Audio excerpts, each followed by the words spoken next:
Welcome to the Coaches and Athletes meeting for the First Coast Head Race. My name is Bob Schumacher. I'm a member of the Regatta Committee and will be the dock master on race day. I'd like to go over a number of important items about the regatta venue and the racecourse. The race venue can only be accessed from the Arlington Expressway service road. This map shows how to get there using surface streets, but it can also be accessed from an exit on the Arlington Expressway. The Expressway service road is a one-way street. Google Maps will work well to route you to our site. The address for the office building, located in front of the race venue, can be found on the Regatta website. You cannot access the venue via Cesary Boulevard, and on race day, Cesary Boulevard will be blocked off so that we can use the bridge as a spectator area. On both Friday and Saturday, you will need to access the venue via the Arlington Expressway service road. The Department of Children and Families office building, which is located in front of the race venue, has allowed us to use their parking lot for trailer parking and boat storage. Please plan to arrive after 4:30 on Friday. We do not have permission for trailers to enter the site until 4:30 p.m. on Friday. When you arrive with your boats, please access the parking lot via Arlington River Drive, which is marked here on the map with the green arrow. There is very limited room on the streets leading up to the trailer parking lot, so please arrive after 4:30 on Friday and do not park in front of the office building. That area is for the DCF employees only, and we need to provide access there 24/7. Please follow the directions of the parking attendants, who will show you where to park your trailer or car-topping vehicle. After parking your trailer, the tow vehicle should be unhooked and moved to the other side of the parking lot as directed by the parking attendants. Security will be provided Friday night.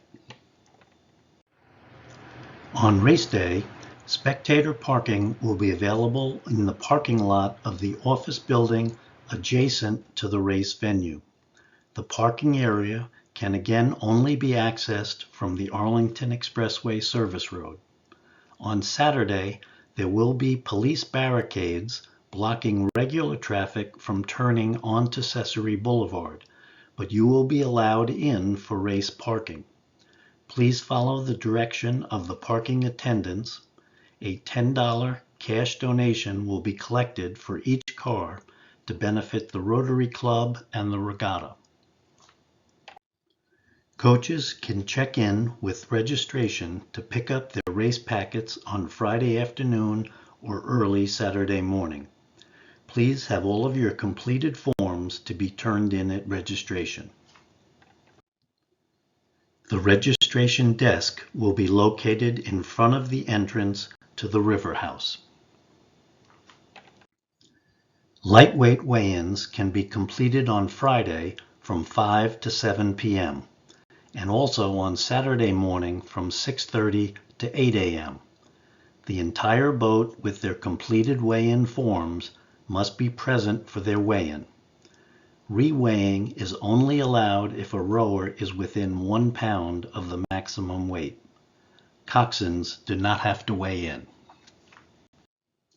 There will only be limited time to practice on Friday. Once a team has turned in their forms and cleared registration, their boats can launch for practice. All boats must be off the water by 6:45 p.m. On race day, up-to-date regatta information will be communicated via crewtimer.com, the app GroupMe, and PA announcements. CrewTimer will have the most comprehensive information regarding the schedule of events, the starting order of all boats, and the race results. The GroupMe app will be used for pushing important messages to all that have downloaded the app and joined the First Coast Head Race 2025 group. PA announcements will be made only in the vicinity of the trailer parking area. All schedule or racecourse changes will be communicated via all three platforms. To receive the GroupMe messages, you would need to first download the app and then use the QR code to join the First Coast Head Race 2025 group. Any messages regarding schedule or racecourse changes would then show up in the app, or if you modify the settings in the app, they can be shown as a regular text message on your mobile device.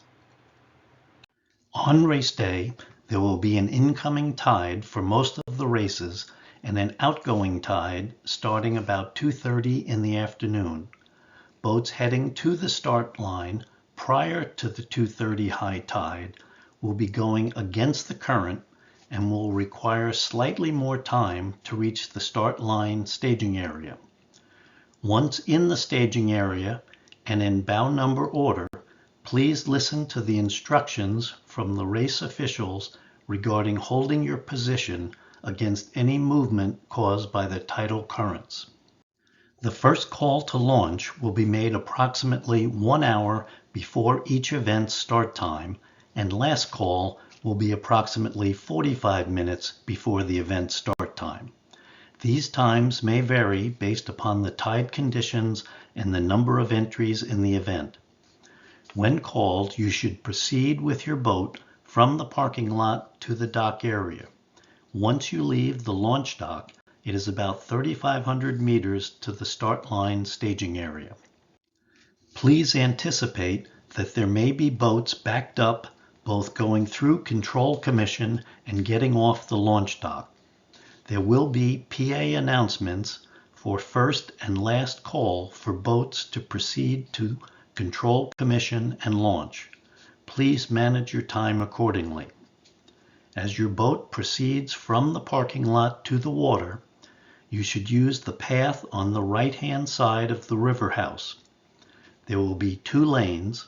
The one for going to the dock will be on the right. The one on the left is for returning back to the trailers. We will try to be as efficient as possible getting you through Control Commission, but please check that your bow number and bow ball are securely fastened and all the heel ties are secured at the proper length before you approach the dock. If there is a problem with any of those items, there will be slings to put your boat while you fix the issue. If you will be hot seating the hull or one or more of the rowers in a subsequent event, please tell me, the dock master, as you go through Control Commission. I will give you a red hot seat card to take with you, and then after your race, you should wave it to get my attention for expedited landing as you approach the recovery dock. If you are part of the crew that is using either the hull or one of the rowers, please come to me well before the first crew approaches the recovery dock. If you have your boat, but just waiting to hot seat a rower, we can put your boat on slings, and as soon as the rower gets there, we will get you onto the launch dock. When launching in general, please have some helpers to carry your oars to the dock so that you can quickly get in the boat and shove off. As you approach the water, the launch dock will be the gray one on the right. The recovery dock will be the blue one on the left. For the first 6 or 7 singles events, you will be able to launch from either dock. Please tie in after you are off the dock. This is a map of the racecourse. As you leave the launch dock and proceed to the start, you will pass under 2 bridges, each of which will have the arch that you should use marked with banners showing 2 green arrows. The red buoys should always be on your port side going to the start, during your race, and when returning to the recovery dock. When you are rowing to the start, or to the recovery dock and passing through a bridge, there should always be at least one empty arch separating the racecourse from the arch that you were using.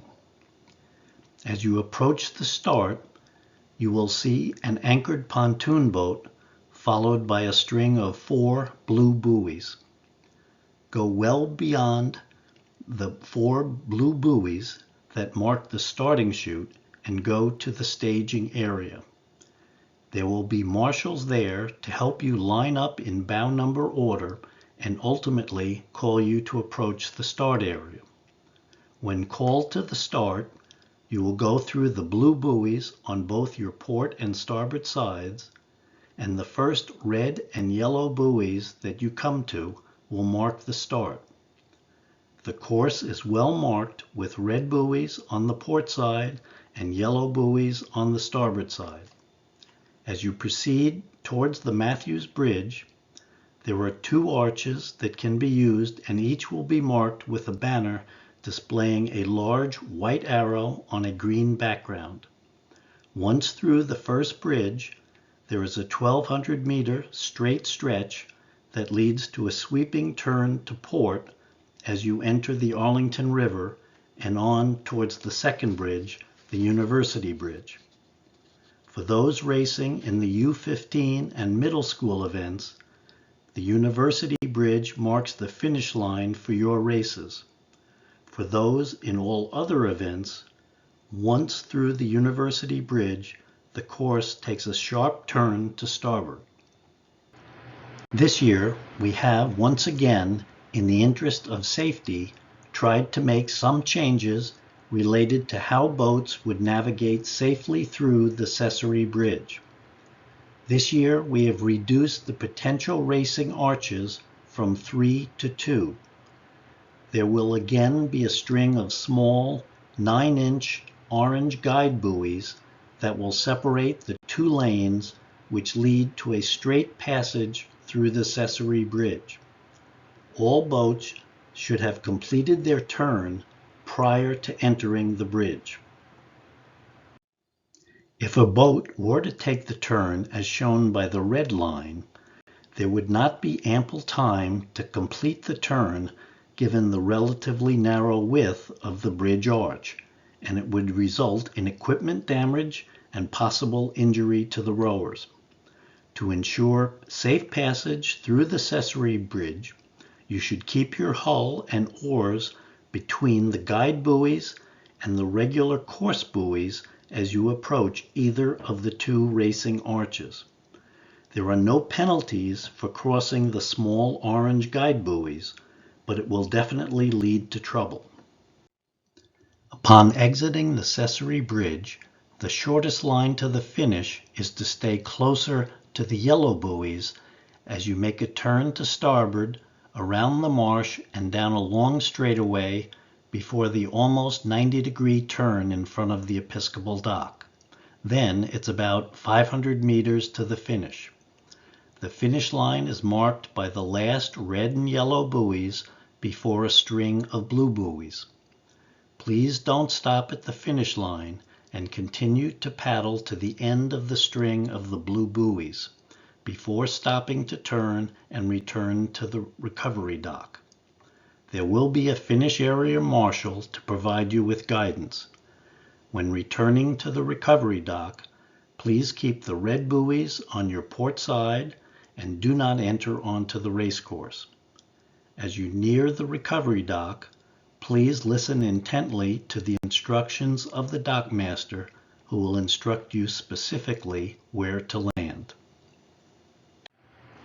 By the Thursday evening before race day, a video of the complete race course will be posted on the regatta website, firstcoast-headrace.org. Should bad weather conditions occur in the St. Johns River and adversely affect our ability to provide for a safe race environment, we will shorten the race course.